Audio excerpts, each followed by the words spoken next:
तैमूर और ईमान के बीच में बहुत बड़ी जंग छिड़ने वाली है। यही तैमूर होगा जो ईमान को मुकम्मल तौर पर बर्बाद कर देगा, क्योंकि जिस हिसाब से ईमान ने जो है वो बड़ी पार्टी के ऊपर हाथ डाला है ना, तो तैमूर कभी भी सुकून के साथ नहीं बैठेगा। और तैमूर को इस बात का भी यकीन हो चुका है कि भाई ईमान के पास पावर है, तो ये आराम के साथ और नई चाल चलकर मजीद जो है वो ईमान के लिए मुश्किलात खड़ी करेगा। आने वाली साथ में क्या होगा, अगर ईमान किसी मुश्किल में फंसती है या किसी दलदल में फंसती है, तो क्या बिलाल जो होगा ये ईमान की सपोर्ट करने के लिए तैयार हो जाएगा। इस हिसाब से ईमान ने आद को पकड़ा और आकर जब हवालात के अंदर बंद कर दिया, तो आद की हालत जो होती है ये बड़ी ख़राब हुई पड़ी होती है। और जब तैमूर आता है आद को मिलने के लिए, तो आगे से आद जो होता है ये सारा का सारा इल्ज़ाम जो होता है इसे तैमूर के ऊपर लगा देता है कि भाई आपकी वजह से सब कुछ हुआ है, क्योंकि यहाँ पर जो हमें पकड़ने वाली कोई और लड़की नहीं थी, ये ईमान थी।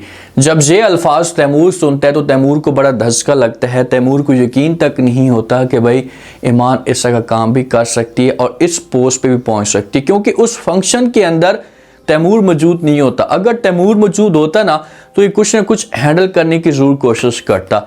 अब रात हो जाती है, तैमूर को समझ तक नहीं आती, तैमूर से सब कुछ कंट्रोल नहीं होता। वो तो कोशिश कर रहा था कि अभी से ईमान के साथ मुलाकात हो जाए मेरी, ताकि मामला जो वो ठीक हो जाए। लेकिन रात के वक्त ईमान के साथ मुलाकात इसकी नहीं हो सकती, क्योंकि ईमान जो होती है छुट्टी करके चली जाती है। जिस वक्त घर में जाता है तो ये सोचों में गुम होता है, परेशान सा होता है, चेहरे के ऊपर जो वो उदासी सी होती है, दिमाग के अंदर अजीब तरह के ख्यालात चाह रहे होते हैं। छत पे खड़ा होता है, जब ज़ारा इसे देखती है तो ज़ारा तो सब कुछ समझ जाती है कि भाई तैमूर के दिमाग के अंदर क्या चल रहा है। तो इसी वजह से ये आती है, आकर जो वो तैमूर के साथ बात करती है। पहले तैमूर का गिरबान पकड़ती है, उसके बाद चेहरे के ऊपर हाथ फेरना शुरू कर देती है और तैमूर को कहती है, बातों बातों में तैमूर को इतनी बातें कह देती है कि अगर तैमूर ये बात समझने वाला होता ना, तो ये कभी भी इसकी सोच ना रखता। ज़ारा कहती है कि देखें तैमूर, आपकी मोहब्बत में मैं पहले भी बहुत ज़्यादा नीचे गिर चुकी हूँ। मेरा म्यार था, उस म्यार से भी मैं नीचे जा चुकी हूँ, तो मैं मज़ीद नहीं गिरना चाहती।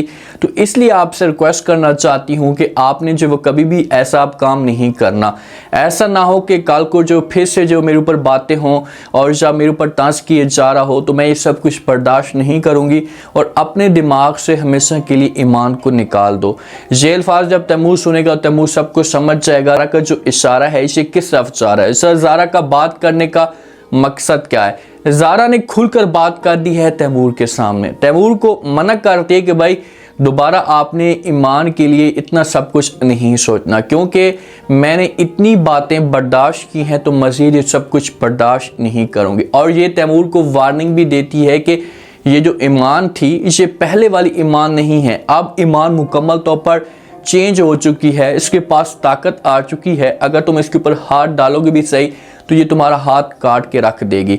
तो यहाँ पर देखेंगे अगर तैमूर को देखा जाए ना, तो तैमूर बड़ा समझो कि कॉन्फिडेंस के अंदर है, उसे बड़ा यकीन है कि भाई जो पहले वाला असिस्टेंट कमिश्नर था या जितना भी स्टाफ था, मैं उनको पैसे देता था तो सारे मामला जो थे ये हल हो जाते थे।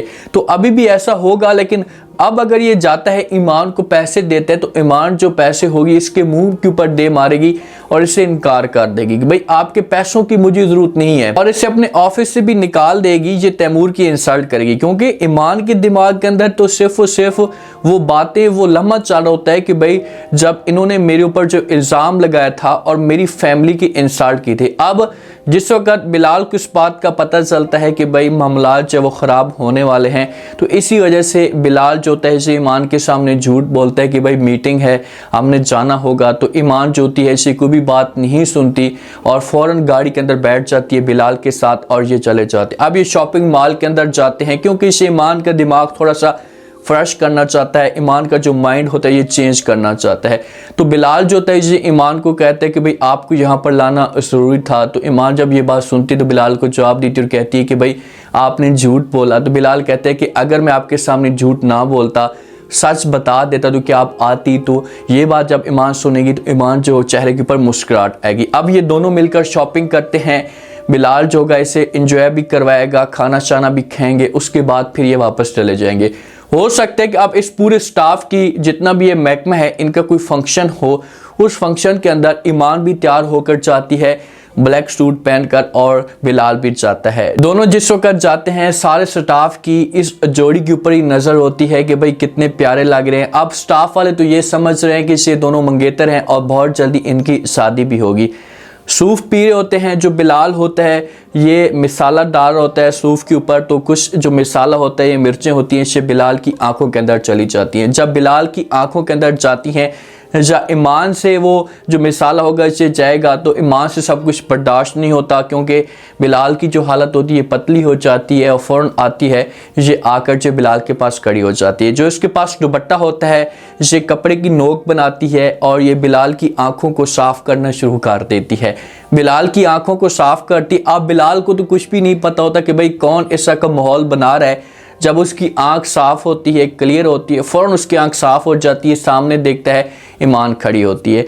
ईमान को तो मोहब्बत हो चुकी है बिलाल के साथ, ये तो अब बिलाल के साथ सच्ची मोहब्बत करती है और इसके दिल में जगह भी बनना शुरू हो चुकी है। ऐसा ऐसा बिलाल के ऊपर पोजीशन आई हुई है कि बिलाल कैसे ईमान को चाहता है, क्योंकि अभी तक बिलाल ने उस हिसाब से ईमान को या उस नज़र से नहीं देखा। ईमान जो होगी इससे क्लोज होगी बिलाल के और ऐसे ऐसा अपनी मोहब्बत का इजहार करेगी तो फिर बिलाल भी इस बारे में सोचेगा। लेकिन एक बात है कि ये दोनों एक दूसरे को बहुत चाहते हैं, दोनों के दिल में इसे जो मोहब्बत होगी ये मज़ीद बढ़ना शुरू हो जाएगी और ये दोनों की शादी भी हो जाएगी। जो तैमूर का वालिद होता है ये अपनी बेगम के साथ बात करता है, क्योंकि घर के अंदर तो तूफ़ान खड़ा हो जाता है। आद की माँ बड़ी परेशान होती है, आद को सब कुछ उससे गर्मी बर्दाश्त नहीं होती कि भाई इतनी गर्मी के अंदर एसियों के अंदर सोने वाला बंदा था, तो इसी वजह से ये बात करेगी तैमूर के वालिद के साथ। तो तैमूर का जो वालिद होगा ये फ़ौरन जवाब देते हैं लोगों को भी, ये जो लड़की है ये आस्तीन का सांप है, हमने इसकी बड़ी केयर की थी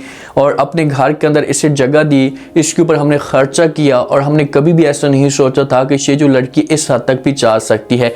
लेकिन आस्तीन के सांप का जो सार है ये कुचलना मुझे अच्छे तरीके से आता है और देखो कि मैं इस लड़की के साथ क्या करता हूँ, इसको अपनी औकात याद दिलाऊंगा और ये दोबारा से ऐसा की हरकत नहीं करेगी। अब ख़ानदान वाले ईमान के ख़िलाफ़ खड़े हो चुके हैं, सारे चाहते हैं कि ईमान को कड़ी से कड़ी सज़ा दी जाए, लेकिन ऐसा कुछ भी नहीं होगा।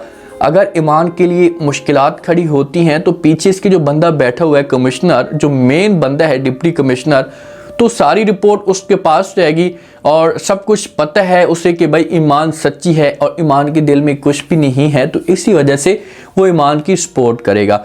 अब तैमूर पहुंच जाता है ऑफिस के अंदर, किसी को भी पैसे दे सकता है या कोई भी बंदा ऑफिस वाला इसे नहीं रोकता और डायरेक्ट ईमान के ऑफिस के अंदर चला जाता है।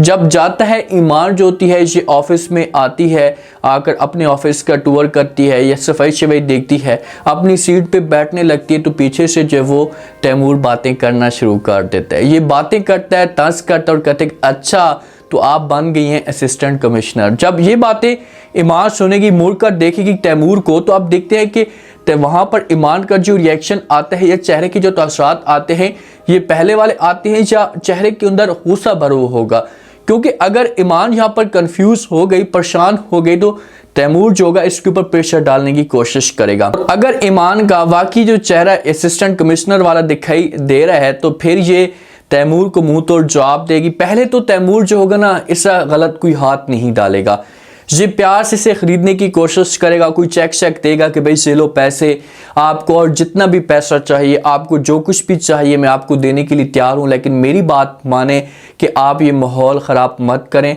और हमारी मर्ज़ी के मुताबिक चलें, क्योंकि यहाँ पर जो भी असिस्टेंट कमिश्नर आता था या जो भी बंदा आता था वो हमारे नीचे रहता था। तो यहाँ पर ईमान है और ईमान कर देगी इनकार, वो चेक होगा, ये चेक तैमूर के मुंह के ऊपर दे मारेगी या चेक को फाड़ देगी। जब चेक को फाड़ेगी तो तैमूर ये माहौल देखेगा, तैमूर को गुस्सा आएगा और ये फिर ईमान को वार्निंग देकर जाएगा और यहीं से असली कहानी के अंदर ट्विस्ट पैदा होगा। अब तैमूर का एक ही मकसद होगा कि ईमान को बर्बाद किया जाए। ये ईमान के ऊपर तरह तरह के इल्ज़ाम लगाने की कोशिश करेगा और एक वक्त ऐसा भी आएगा कि सारे स्टाफ वाले जो होंगे ये ईमान के खिलाफ खड़े हो जाएंगे। भाई ईमान ऐसा क्यों कर रही है, हम मना भी कर रहे हैं ईमान को, तो फिर उस मुश्किल वक्त में बिलाल जो से ईमान का साथ देगा और इस तरह से फिर आगे की जो कहानी होगी ये चलेगी। उम्मीद है आज का रिव्यू, आज के टीजर आप लोगों को पसंद आया होगा। आपने कमेंट सेक्शन में लाजमी बता को क्या लगता है क्या नेक्स्ट आने वाले के साथ में, जिस हिसाब से तैमूर गया है वहाँ पर और जाकर ईमान का सामना करता है तो आगे से ईमान का क्या रिस्पॉन्स आएगा,